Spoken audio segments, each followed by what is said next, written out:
and expressed the love of your fellowship with God. He heard your prayer.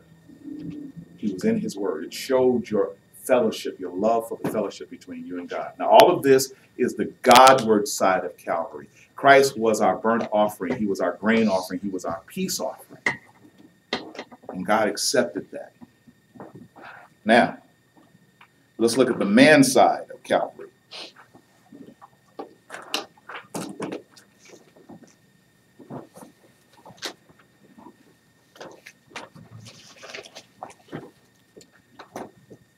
The sin offering. The sin offering. And it dealt with the principle of sin being covered. The principle of sin being covered. We call that iniquity. The principle. And iniquity is what's in my heart. It isn't the deed that I've done. It's the iniquity, the evil in my heart. Okay? You know what? It didn't smell good. It didn't have a sweet smell to it. And it was demanded. God demanded it. Leviticus chapter 4, verses 1 through 5. And Leviticus chapter 6, verses 24 through 30.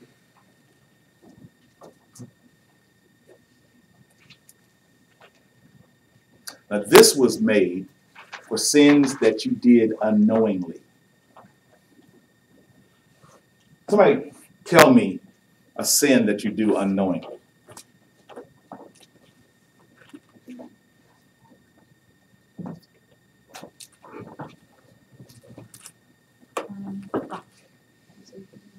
What? If you say something that hurts someone and they don't know it.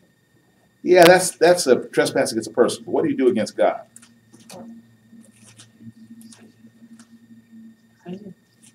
What? Oh, no. God's name in vain. You knowingly do that. You act on behalf of God as his representative and rain condemnation on someone. Or being religious. Explain what you mean. Thinking that you are his hand on earth to judge everything else while you've gotten the whole thing wrong. And you say that that's unknowingly? Meaning when Jesus said there are people who will kill and think that they're doing God, they're pleasing God. Such kind of radical thinking. Which is not from. Okay. All right. I'll take that. Who else has something?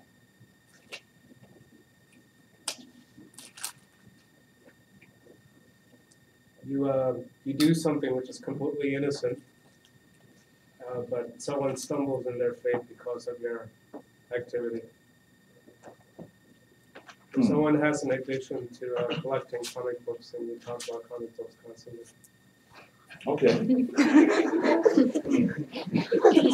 That was a stupid example. If it's a sin to them because they do it, you know. It could be completely innocent, but you do something in front of them that stumbles them in their faith because they suddenly get reintroduced to whatever addictions they have. I don't know if God counts that as a sin. I don't know if he counts that as a sin, but maybe. Anybody else? You're right, that was a bad illustration. Turn to Proverbs chapter 21 and read verse 4. 21 verse 4.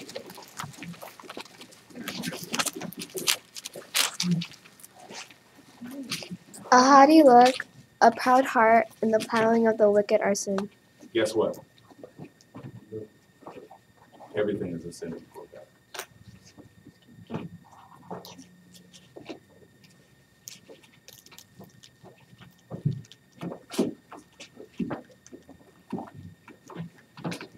When a wicked man goes out and cuts his grass, sin. Y'all look at me like I got 5 heads again. Romans chapter 14, verse 23. Romans chapter 14, verse 23. Somebody read it out loud. And he that doubteth is damned if he eat, because he eateth not of faith. For whosoever is not of faith is sin. It's whatsoever, right? Not whosoever. Does it say whatsoever or whosoever? Whatsoever is not of faith is sin. Uh-oh. Everything you do that is not by faith is sin. And that was the purpose of that offering. The sin offering was saying that everything you did that was not by faith is an affront to God.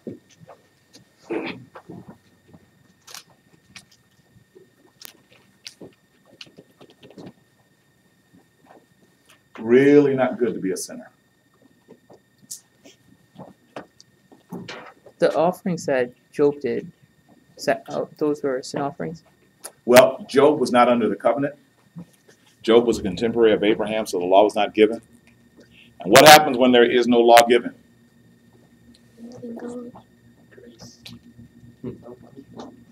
Romans 5:13. There's no law given. For until the law, sin was in the world, but sin is not imputed when there is no law. Imputed. Sin is not imputed. God says there was sin in the world, but I'm not going to hold you against it if you didn't know it. So that means that until the law was given, or everything, if there's other people also, it's not going to be held against them. Maybe you would ask that question, wouldn't you? Romans chapter 2.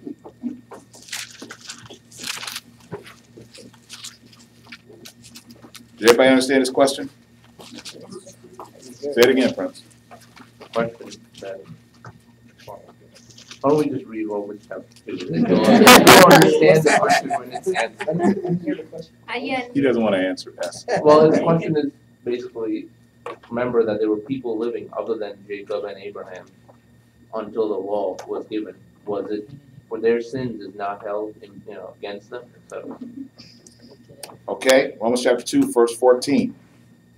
Romans 2:14. For when the Gentiles which have not the law do by nature the things contained in the law, these having not the law are a law unto themselves, which show the work of the law written in their hearts, their conscience also bearing witness in their thoughts, the meanwhile accusing or excusing one another in the day when God shall judge the secrets of men by Jesus Christ according to my gospel.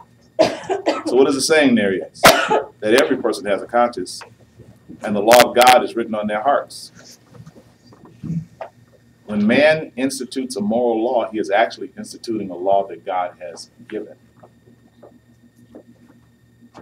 And so God says, no, you may not have heard the gospel, but you're still held accountable for knowing the law. Well,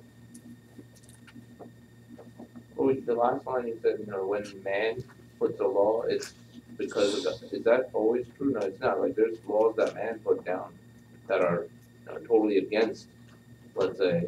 I said a moral law. A moral law, okay. A moral law. And I'm saying mostly moral law that's based on the last 6 of the 10 Commandments.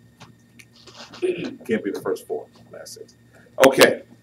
The next and last offering is the trespass offering. Whereas the sin offering is the principle of sin covered, the trespass offering is the practice of sin covered.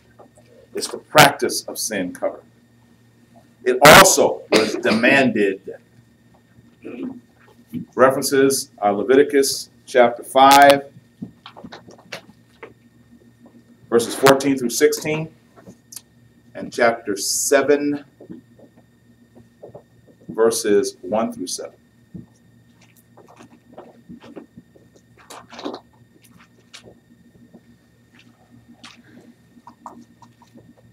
And this is for sins committed knowingly. You know what you're doing.